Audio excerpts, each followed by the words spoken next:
ఏళ్లలో జరిగినటువంటి అభివృద్ధి 5 సంవత్సరాలు పనిచేసామని చెప్పి కూడా చేసామని చెప్పి జగన్ చెప్తారు. మీరేం మొత్తం అవినీతి ఆరోపణలు అని చెప్పి చెప్తున్నారు. ఏడు నుంచి ఎడ్ వరకు అంటున్నారు. అంటే జగన్ గారు నిజంగా అంత చేసి ఉండుంటే గనక ప్రజలు ఈ రోజున ఆయన చెప్పుకుని ఉంటే ప్రజలు చాలా ఆదరించే వాళ్ళు కదా. మరి 11 సీట్లకైతే కూర్చోపెట్టేవాళ్ళు కాదు కదా. రెండోది ఆయన సొంత పార్టీ వాళ్ళే ఇప్పుడు ఆయన మాట నమ్మే పరిస్థితి లేదు కదా. అంటే ఒక వ్యక్తి సరే నేను చేశాను అనుకున్నప్పుడు నేను చేశాను అని నేను ఫీల్ అయితే సరిపోదు. అవతల లబ్ధి పొందినటువంటి వాళ్ళు అది ఫీల్ అవ్వాలి, అది ప్రజలు ఫీల్ అవ్వాలి కదా. ప్రజలు ఫీల్ అవ్వలేదు. అది ఇప్పుడు ఆయన అనుకున్నాడు నేను మంచి చేసేస్తున్నాను, నేనే బాగా చేస్తున్నాను అనుకున్నాడు. నేను అనుకుంటాను నేను మాట్లాడేదంత మంచి, నేను చేసేంత మంచి అని, కానీ అది అవతల వాళ్ళకి అనిపించాలి కదా. సో ఆ విధంగా ఆయన చేసినటువంటి దౌర్భాగ్యమైన పాలన ఏదైతే ఉందో ఆ పాలనతో రాష్ట్రం చాలా వెనక్కి వెళ్ళిపోయింది. అసలే విభజించబడి 10 సంవత్సరాలు కాలేదు.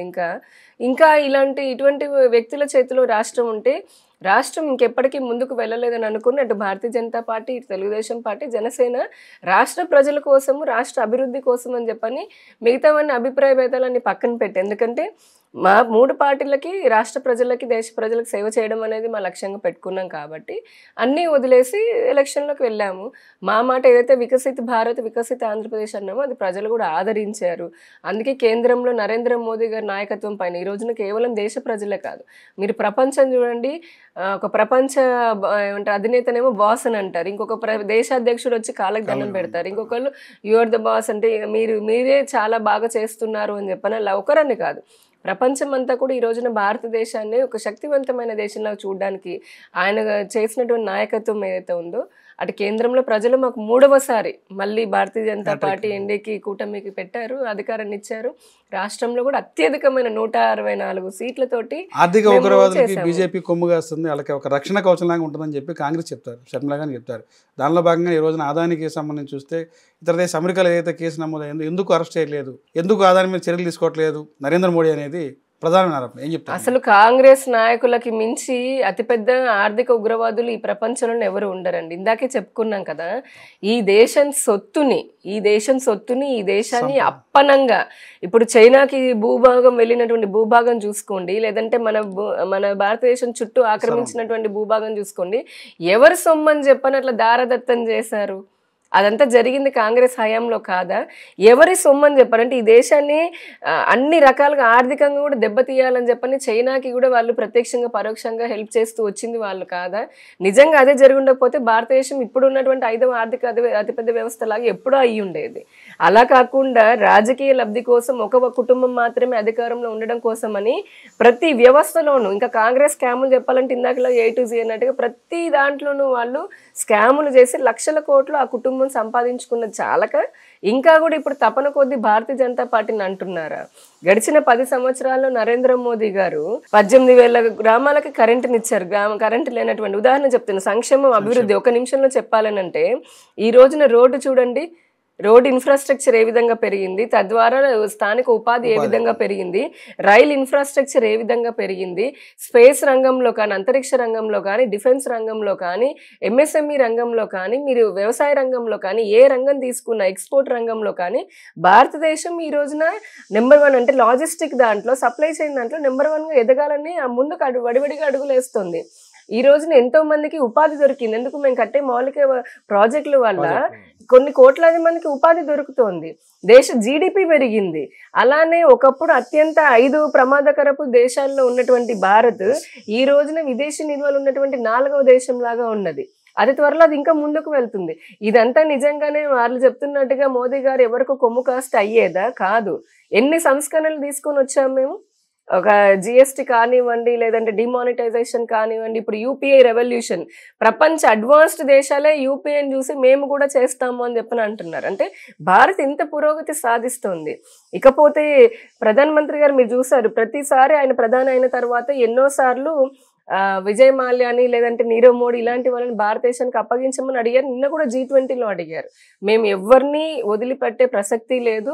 ఇలానే కాంగ్రెస్ వాళ్ళు ఎన్నోసార్లు ఈ దేశాన్ని అభివృద్ధిని చూసి చెప్పుద్ది, ఆర్థికంగా ఎవరైతే నేరస్తులు ఉన్నారో వారందరినీ కఠిన చర్యలు తీసుకుంటాం, అరెస్టులు చేస్తా ఉన్నారు. అంటే వాళ్ళు దేశాన్ని జగన్మోహన్ రెడ్డి మీద కేసులు అయితే ఉన్నాయి. ఆ రోజున జగన్ తో ట్రావెల్ చేశారు, ఈ రోజున బీజేపీ TDPతో ఉన్నారు. 2 పార్టీలని కాపాడేది మోడీ గారు అంటారు.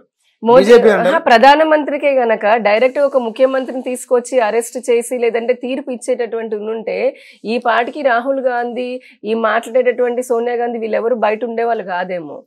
అది చేయాల్సిన పని ఇలాంటి వాళ్ళందరినీ మోడీ కాపాడుతాననేది నేను అదే శర్మిల గారు చెప్తారు. ఆవిడ చెప్తున్నాను. అసలు ఆ పార్టీ వాళ్ళే పెద్ద ఆస్తులు. ఇప్పుడు షర్మిల గారు కానీ లేదంటే ఇప్పుడు జగన్మోహన్ రెడ్డి వాళ్ళన్న కుటుంబ సభ్యులే ఈడిలో ఆస్తుల విషయం వచ్చి తగాదా పడి లేదంటే ఎంత దోచుకున్నారో ఎంత దాచుకున్నారో కూడా తెలియనటువంటి పరిస్థితి ఉంది. అలాంటి వాళ్ళు మాట్లాడుతున్నారా? లేదా కాంగ్రెస్ పార్టీ ఇంతకు ముందు నేను చెప్పినట్టుగా ఆ కాంగ్రెస్ పార్టీ రిప్రజెంటేటివ్ గా ఉన్నటువంటి ఈవిడ మాట్లాడే మాటలకి శాంక్టిటీ అనేది ఉండనే ఉండదు. ఎందుకంటే గురుగింద తన నలుపు తిరిగేదని చెప్పన్నట్టుగా ఈ దేశాన్ని అన్ని రంగాల్లో అన్ని విధాలుగా భ్రష్టు పట్టించినటువంటి కాంగ్రెస్ బీజేపీని కానీ ముఖ్యంగా నరేంద్ర మోదీ గారిని అనేటటువంటి నైతిక హక్కు కూడా వాళ్ళకి లేదు.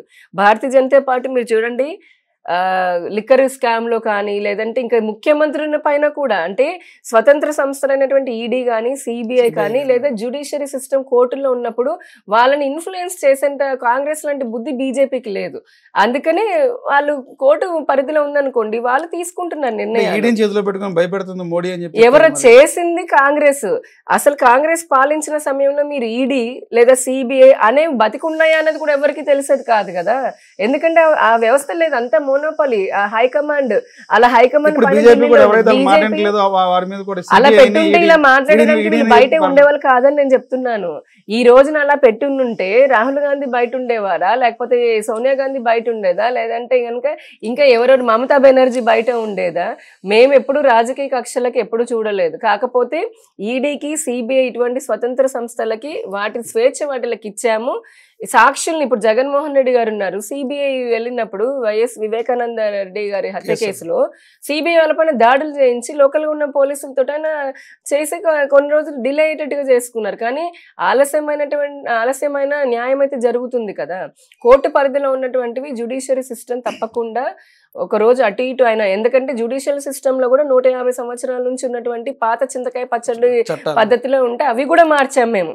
ఇంకా చెప్పాలంటే 150 సంవత్సరాల బ్రిటిష్ చట్టాలను కూడా మార్చింది భారతీయ న్యాయ సంహిత అని. అందులో ముఖ్యంగా మహిళలకి చిన్నపిల్లలకి న్యాయం జరగాలి, త్వరితగతిన జరగాలి అనేది కూడా మేము మార్చాం. అలానే న్యూ ఎడ్యుకేషన్ పాలసీ తీసుకోండి.